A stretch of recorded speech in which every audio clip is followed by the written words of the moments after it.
So I did a video once about the womb twin survivor as a separate subject, really separate topic, because it's one of the maybe fairly rare occasions where people are more or less forced, I think, to come into contact with a soul dimension.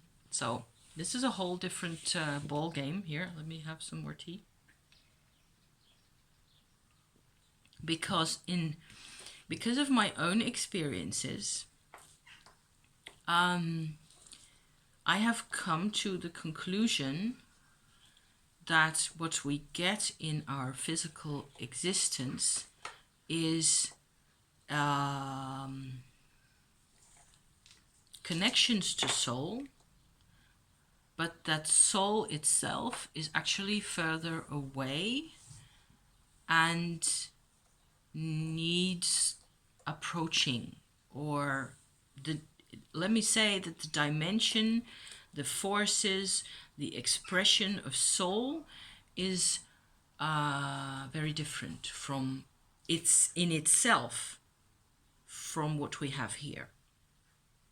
So that's a whole different subject, but it is necessary and important for us to think about it. It depends on who you are. I think there's a lot more womb twin survivors out there than we know, especially of the age that I am in myself. I'm over 50, my husband's nearly 60, because he gets to be 60 in next year, so 2020. In those days when we were infants, or even when our mothers were pregnant with us, there were no scans made, so no photographs where you could actually see, you know what I mean. You couldn't tell that there was a little infant next to that there were more than one. Basically, that's what I'm trying to say here. So if even in the case where the mother had an experience of bleeding during pregnancy, which is apparently relatively common, nobody would have thought that there was another child possibly there, or the beginning of another child.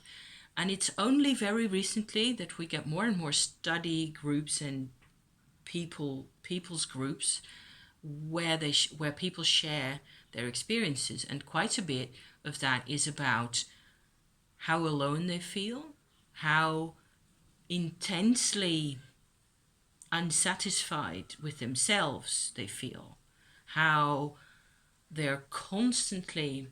These are factors, psychological factors, that have been determined, first of all, for people who lost a twin, or that are sort of common traits, psychological traits.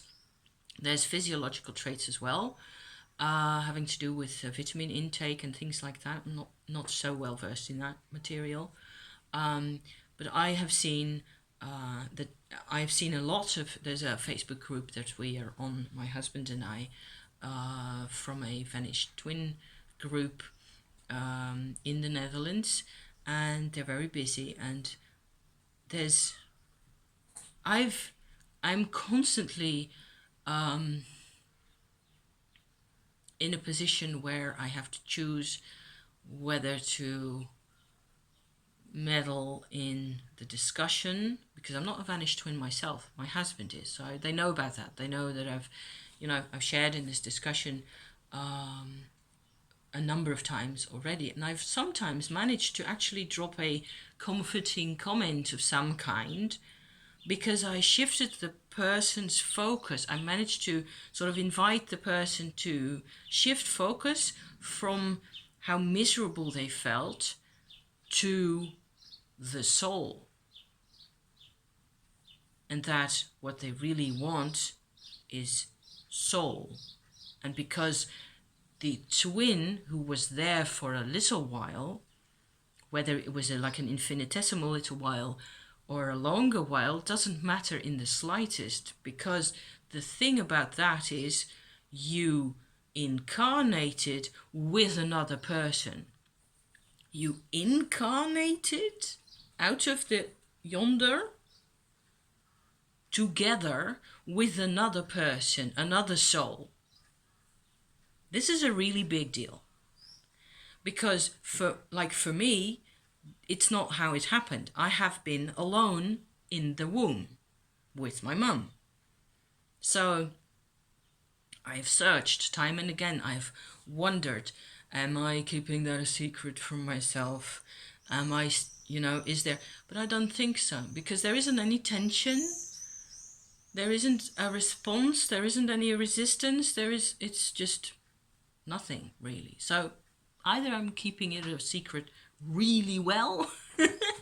It's possible. It's still possible, but I'm not going there, because it doesn't feel like it's true for myself. But I can see in other people how, and especially in my husband, how there's not even enough room for the person's own personality, for their character, for their positive traits, for their creativity and their joy and their will to whatever, will to live, will to build, will to connect, all that, because of the overpowering constant 24/7 365 and a quarter days a year pressure of the absence of this something called really soul contact. And because the connection, or the event, let's say the event happened in utero at a level where the consciousness was completely different from what we are doing here, basically, in principle, it's extraordinarily hard to translate, to express, to get enough focus on yourself, and it's painful. It's basically a large gaping hole in the soul. And then there's the question of the tissue, which is even more scary, I think, but it's how possibly the body actually links up with all this travail and all these challenges, really. My husband had a stomach operation. I've said that already. Maybe you've heard it. Because there was a tiny lump of pancreatic cell tissue in his stomach. It doesn't belong there. It belongs in the... If this is the stomach, then the pancreas is in there somewhere. This happens. It does happen. That's something that... Ectopic tissue, that's what it's called, is when tissue of an organ with that DNA, with those processes, instead of being situated where it belongs, it's somewhere else. It's over yonder or in there, or, and nobody really knows why that happens or how that happens even. We did a bit of researching, of course, because we was interested.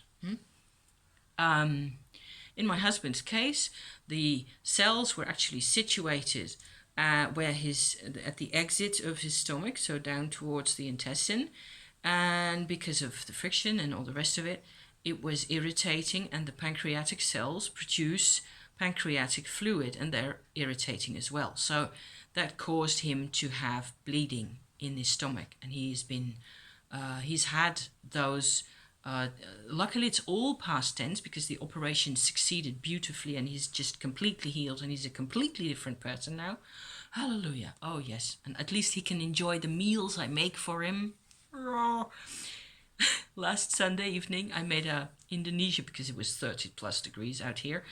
I made Indonesian dinner. We went to town to get all sorts of interesting Indonesian spices and little, dried fishies and stuff that you have to bake, and coconut, ground up coconut and peanuts and spices and stuff. In order to make a nice little simple Indonesian meal, you need lots of stuff. So it was a great success, if I say so myself. Oh, yum yum. But I was bawling because now he can enjoy his food. Here's a Venus in Cancer, and I was cooking for this guy all my life, and he could only accept the food up to here, and he wanted it and he needed it, and he just couldn't because of the shitty ectopic. You get my drift? Yes. So the all that's been resolved, and he's wolfing it down. He's got some catching up to do, this fellow. So good times, yes. I'm supposing it wasn't his own pancreatic tissue. I'm supposing, for some crazy reason, because it's actually, of all the occurrences of ectopic tissue occurring in the body and getting operated on, of all those, a significant number, apparently, what I found was that it's this situation, pancreatic into the stomach. Who knows? But there's a lot more vanished twins out there than we have been able to. Then we can sort of determine. So far, there's only so many people who know about it. It's a very fairly new subject, really. And it's only because the people have gotten together on the internet and recognized each other's symptoms like amazing constantly, and they're constantly like, and they're still having this huge, immense difficulty in seeing that the other guy is actually having the same problem as them, overworking themselves, selling themselves out, never wanting to be part of things and never really succeeding. All those type of emotions, constantly unhappy, a charge and a load of sadness in their lives pressing down on them the whole time. It's really such a sorry affair. But all this, led me to think about the soul again, and about how much actual sense it would make for this effect to occur in the psychology of a person as a consequence of them being conceived, if you like, incarnating is the term I always use, together with another soul. Because that should be an extraordinary and extraordinarily joyful experience. And then if that gets taken away from you, of course, that's never going to heal. Unless you manage to go from there or into it, really, and sort of reconstruct a soul connection for yourself. I think that's the point, really, of the whole exercise. The whole horrible exercise that life on this planet really tends to be for many of us. Many, not all maybe, but many of us who suffer incomprehensible pain and in, isolation and misery in all sorts of ways, and fear. And imprisonment, really. The thing about the soul is that it doesn't have glands. That's basically what I think is essential about this whole idea. So let me get back to the sigil, because I actually sort of invented a sigil for my husband's situation, so it might be a bit scrawly. I'm making you look at my scrawly page. I'm so sorry. Here we have the middle maze, okay, of the actual physical life. The whole thing looks like an ear. Here we have the list of the little spirals of the lives, the past lives of the person as was or as is in relation to him here. And over here, we actually have a little sort of what looks like a bit of a seed or something, a little spiral turned in on itself that was going incarnate and crosses over with this line coming from the other guy. So you have two of those spirals crossing over, and in between you get like a diamond shape with rectangular, with right angles, okay? So that's how I represented it. The soul dimension as being sort of crystalline with straight lines and right angles or pointy angles, or whatever you like to see it, where that's completely different from the process of all these spirals happening into each other and how we tend to represent physical life and life as, you know, as we grow, because time and growth is what happens here. And the soul wants that to happen here. So hence the different curly whirlies, you know. I haven't made a symbol or made a like an item like the necklace with this lot yet, and maybe I don't need to because my husband isn't he is not into symbols or sigils that much, alchemy and all that. I'm the one who was always fascinated by you know, symbolic levels of things happening. So if you're still here, thank you so much for listening to all my yada yada about this stuff. I'm surprised at how it all ties in with each other, really. And I'm using the symbols to sort of keep track of that because I tend to sort of be a bit befuddled as well by all the different, you know, levels of things happening, and being busy about all that. It takes a lot of doing. So otherwise, I think that's it really for this moment. I was only going to do a Shakti update, but I did that, so that's cool. Lots of amber, lots of baked terracotta, pottery, goddess stuff, goodness going on. I've always made little goddesses. I'm just going to show you a couple more of my goddesses, just to close off, you know, because it's fun. This is another little prehistoric type with little big boobs and belly and the type. You just bake them in the fireplace or even in the barbecue. They using one of those bamboo pins to carve out, you know, faces or hair or stuff. I made this is an interesting one, I think. Where's the green one? Come on, you. It won't come on because it's in there, like so. Yes. Sheila Najig on this side and like a mother shrine on the other. These are just a couple of my favorite ones. Little beads, like a smallish type of prayer bead thingy. Really. I don't use it as such, or haven't yet. Maybe it's something I could start using. This is more or less what I call my ceremonial necklace, in that it has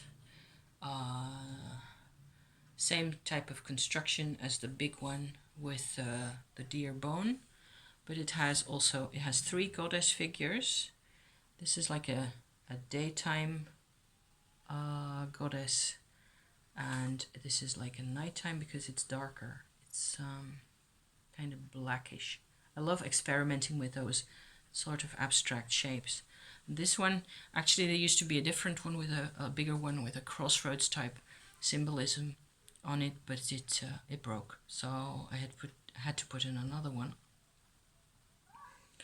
You won't be able to make this sound. It's like a little teeny tiny little shrine and a well, and there's a female at the bottom. So it's more like a scenic representation. So I love making these, and it's something that's sort of connected me to the earth, I suppose, over the past couple of years, quite a bit.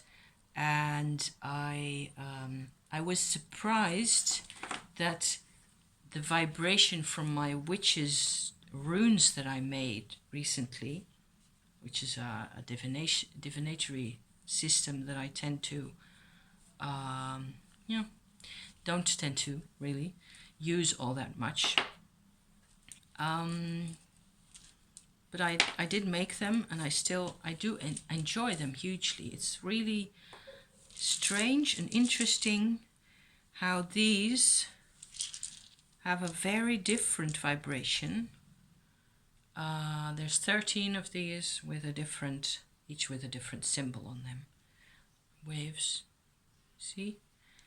And birds, different connecting symbols. This is a connecting symbol, like there. And the sun, moon, birds. There's an eye as well, like so. See? This has a completely different energy to all this goddess material. I don't know why, really. What I thought of was that it appeals to a different part of myself. And using the witch's runes, there's more to that. There's past life stuff there for some reason. I make these because so all this really, it's really easy to do. And if you make this, if you want to do this, you have to use like regular potter's clay, and you shouldn't make things that are bigger than, say, 4 or 5 centimeters, because then it won't bake properly. And they have to be in a wood fire or barbecue type setup, red hot for at least, I say, an hour and a half or more, preferably, in order to become terracotta, to become pottery. Because here, that's what that sounds like, is they're actually hardened, they're actually fired, but they have to be red hot for quite a bit before that happens, before it turns to stone. So I thought that maybe that was cool to show as well. So I still have to figure out why that's important, because for my Western European brain mind to connect up with the part of me that knows about this, it's a challenge. Thank you so much for watching. Thank you, and thank you for all the goodness that we can share. See you soon. Bye-bye.